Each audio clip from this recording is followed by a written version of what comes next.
If every conversation somehow circles back to you, you're not connecting, you're competing. And that's why people stop opening up to you, stop making it about you. Sometimes the biggest mistake we make in communication isn't what we say, but how we frame it. We turn every situation into something about us, our feelings, or our perspective. And without realizing it, we shut down connection. We push people away and we miss the point.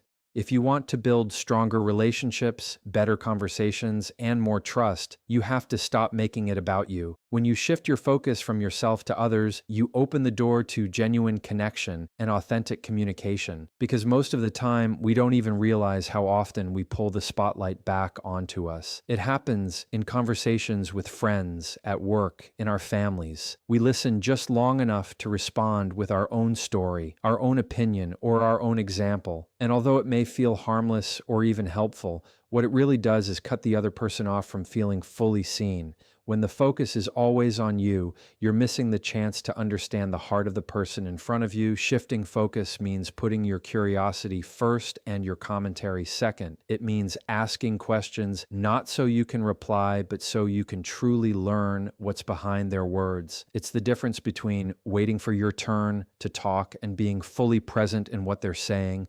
And that difference determines whether the person feels valued or dismissed. Too often we listen with the intent to share instead of the intent to understand.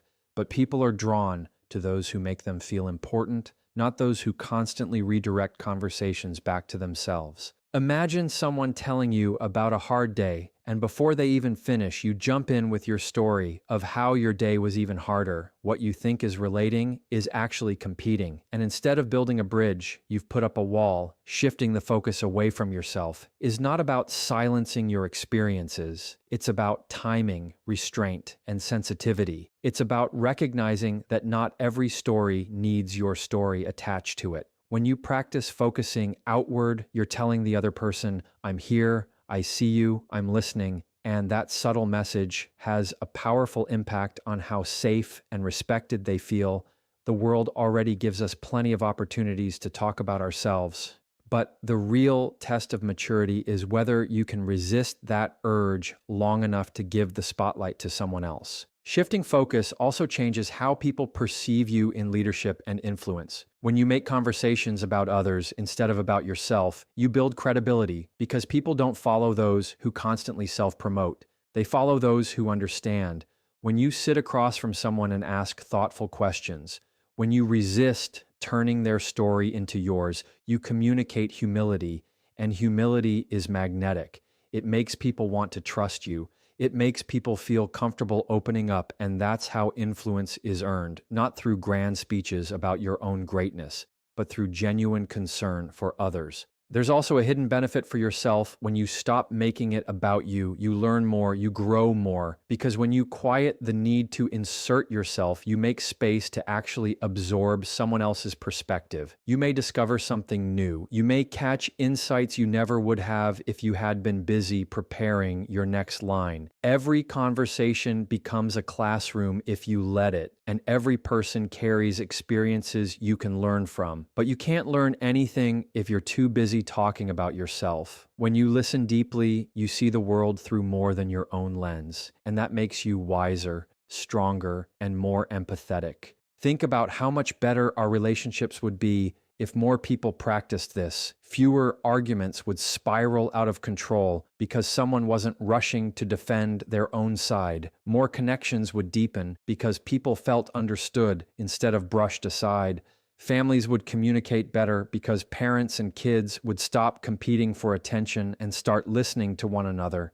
Teams at work would thrive because employees would feel their voices matter as much as the bosses. It all comes back to this principle of shifting focus, putting your energy into them instead of you. Because when you do that, you create room for growth, trust, and respect in every interaction you have.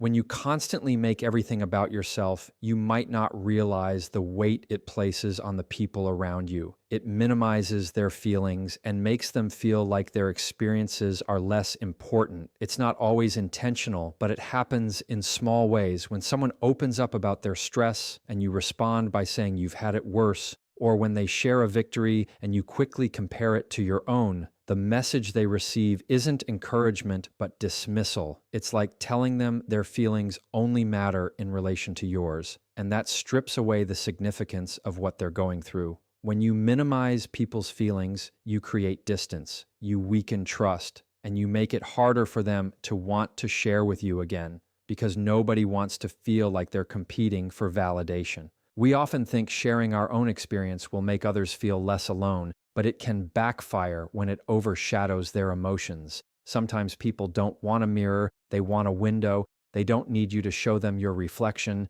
They need you to open space so their story stands on its own. And when you fail to do that, when you always redirect attention to yourself, you're telling them their emotions don't hold enough weight on their own. You're telling them they need to be compared to matter. That's why minimizing others' feelings is so damaging, because it erodes their sense of significance and makes them question whether you're someone who can truly support them. This shows up most clearly in relationships. When one person constantly shifts the spotlight back to themselves, the other person feels drained, unheard, and undervalued. Conversations start to feel one-sided, and even small moments of connection become battles for attention. It's exhausting to constantly have your feelings minimized. It makes people pull away, and it creates resentment that builds over time. The truth is, people don't always want advice or comparison. They want presence. They want to know their feelings, stand strong without being stacked against someone else's. But when you make everything about you, you rob them of that validation.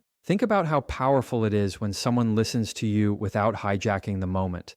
When they let your emotions stand without trying to match them or outdo them, it makes you feel lighter, it makes you feel respected, and it gives you confidence that your feelings matter as they are. Now imagine offering that same gift to others by not minimizing what they're sharing, by holding back the urge to compare or redirect. That's where connection grows. That's where trust deepens. That's how you create safe space for others to feel seen. Even in professional settings, this matters. When a leader constantly makes discussions about their own perspective, their own struggles, or their own achievements, it minimizes the contributions of the team. Employees stop feeling like their input carries weight and morale drops. But when leaders resist the urge to center themselves and instead acknowledge the feelings and experiences of the group, people feel valued, they step up, and the entire environment improves. Minimizing feelings isn't just a personal habit, it's something that can undermine entire communities, families, and workplaces. The challenge is that minimizing often feels natural because we think relating equals helping. But the truth is, helping isn't about making the moment smaller for them. It's about expanding it, about making their emotions big enough to fill the space without shrinking them down to fit beside yours. When you practice listening without comparison, validating without redirecting, and encouraging without competing, you become someone people trust, someone people turn to, because you've proven you can handle their feelings without making them feel smaller.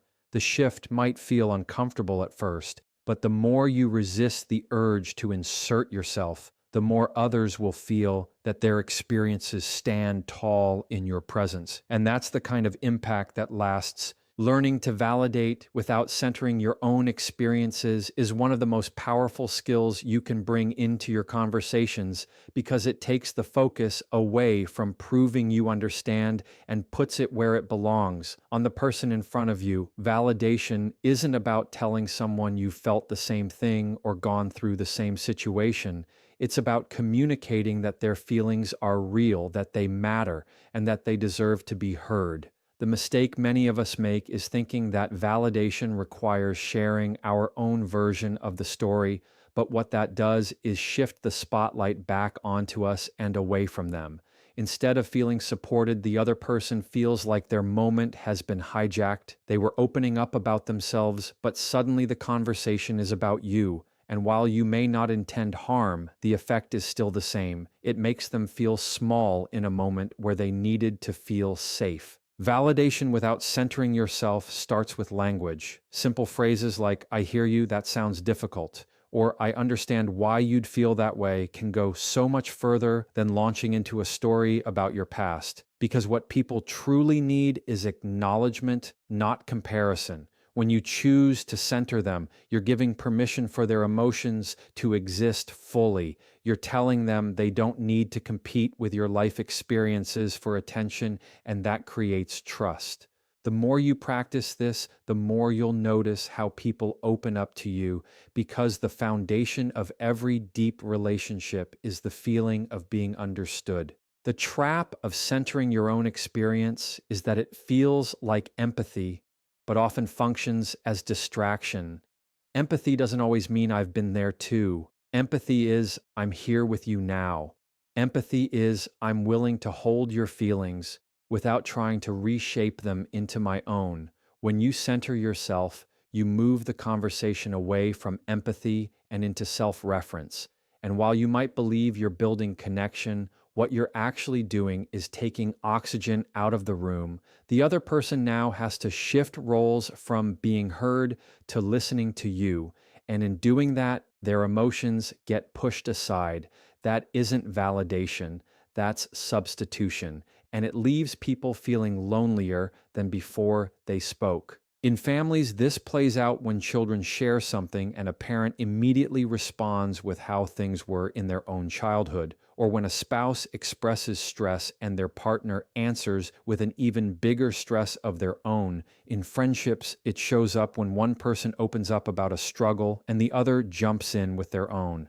Over time, this creates distance because the person who needed space for their emotions learns they won't get it, so they stop sharing, and the relationship loses depth. Validation without centering yourself requires discipline. It requires being okay with silence. It requires resisting the urge to rush in and fill the moment with your stories and instead holding the weight of theirs. In leadership and influence, it's even more critical. A leader who validates without centering themselves creates an environment where people feel heard and respected. Employees don't want to hear that their challenges are nothing compared to what the leader once went through. They want to know their challenges are real and worth addressing.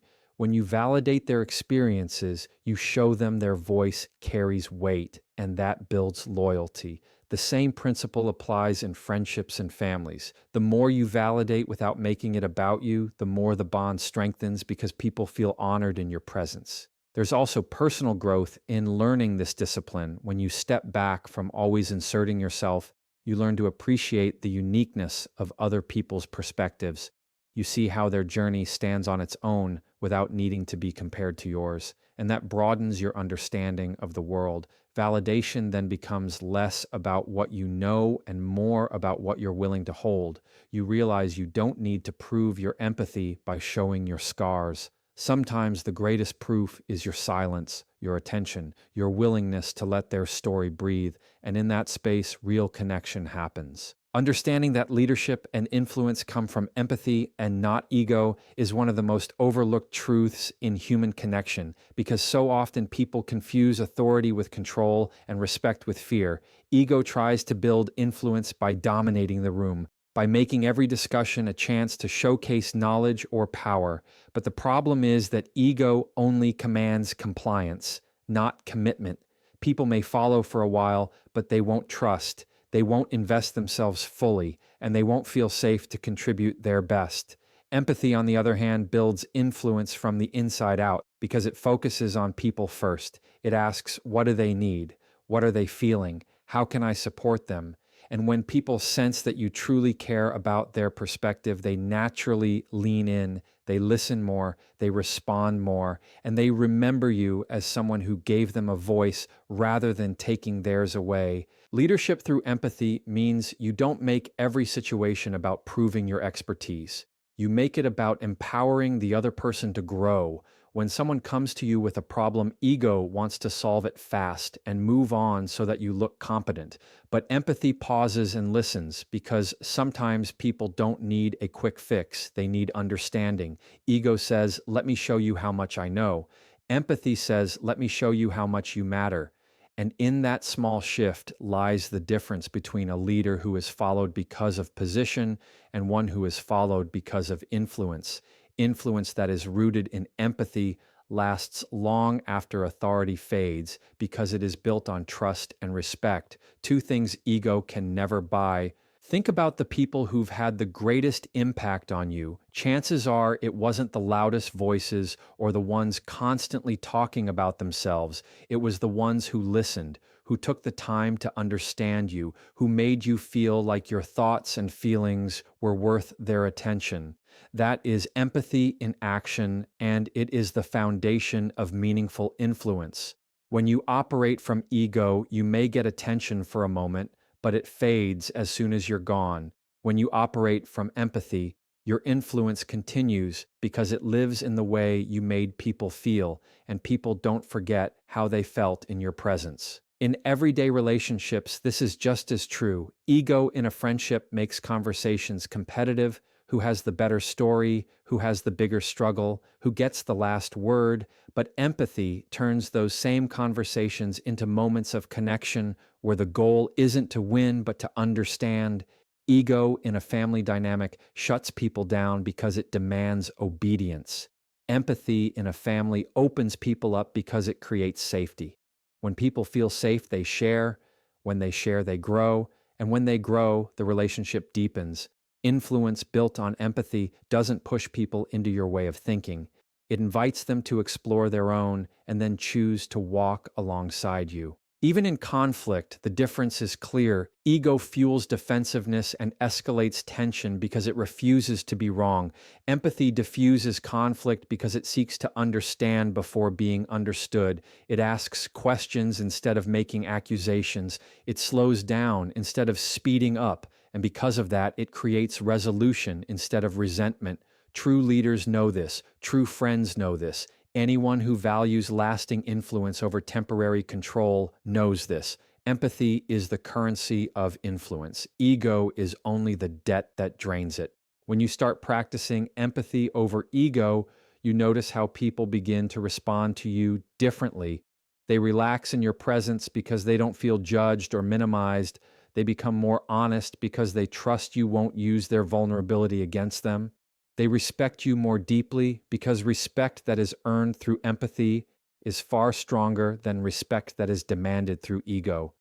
And slowly you realize that the more you give space to others, the more your influence grows, not because you took it, but because they gave it willingly. That is the true measure of leadership, and that is the kind of influence that lasts. Practicing humility in conversations is one of the strongest ways to stop making everything about yourself, because humility reminds you that the purpose of communication isn't to win attention, it's to build connection. So many times we enter conversations like competitions, waiting for the moment we can insert our opinion, our story, our perspective, and we think the louder we are or the more we talk about ourselves, the more people will notice us. But the truth is the opposite. The people who earn the most respect are the ones who don't demand it. They are the ones who create space for others. Humility doesn't mean you think less of yourself. It means you think of yourself less often. And in a world full of noise and self-promotion,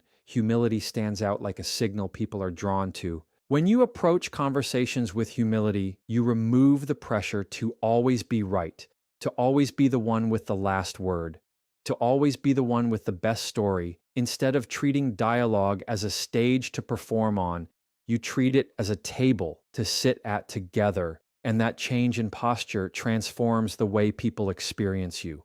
They feel relaxed because they don't have to fight for space. They feel safe because you aren't trying to overshadow them. They feel valued because your attention is on them.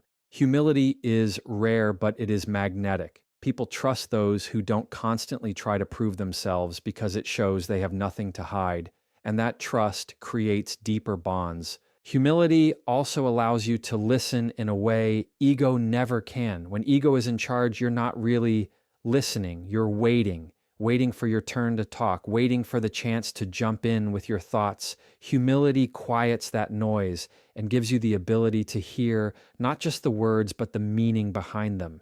You start noticing emotions. You start picking up on what isn't being said. You start to care more about their perspective than your performance. And that is when people begin to feel truly understood, because humility doesn't need the spotlight. It's content with giving it away. In relationships, humility can be the difference between connection and conflict. When one person is always trying to make conversations about themselves, tension grows, resentment builds, and the other person feels unseen. But when humility shows up, walls come down. Suddenly, it's not about proving who's right, it's about preserving the relationship. It's not about dominating the moment, it's about supporting the person. Humility creates balance because it reminds you that both voices matter, and when both voices matter, the relationship becomes stronger, friendships thrive, marriages deepen, families feel safer, all because someone chose humility over ego.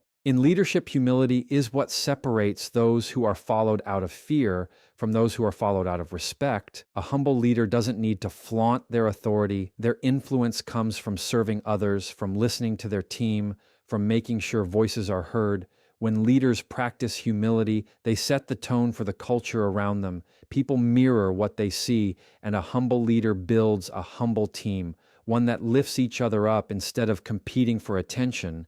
Influence gained through humility lasts longer because it is built on trust and loyalty rather than intimidation and pride. Humility also brings freedom because when you stop making everything about you, you stop carrying the weight of needing constant approval. You no longer need to prove your worth in every conversation. You no longer need to outshine the people around you. You are free to simply be present, to focus on the other person, to enjoy the connection without the pressure to dominate it. And that kind of freedom makes you more confident, not less. Because true confidence doesn't shout, it listens, it doesn't compete, it supports. Humility and confidence are not opposites, they are partners. And when you learn to practice humility in your conversations, you will find that respect, trust, and influence come to you naturally because people are drawn to those who make them feel important without needing to steal the spotlight.